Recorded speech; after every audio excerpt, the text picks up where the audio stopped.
Tyliai siūbuoja smilgos. Užsisupu kartu. Arčiau šviesos palinkstam ir reikiu kaip vakaro vitražai seno miško namo languose piešia prabėgusią dieną.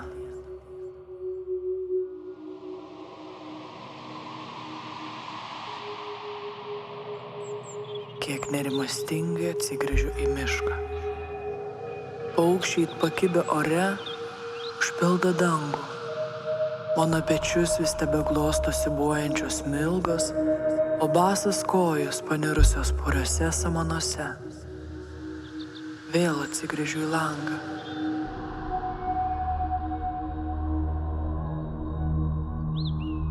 Viskas tebemiega. Šis jausmas, lyg tas paukštis, auga ir tampa vis plėšresniu, tačiau jos sparnai virsta vis didesniais ir tvirtesniais, pakankamais apgobti save ir bent trumpam jausti saugiai. Nebijoti, pasislėpti.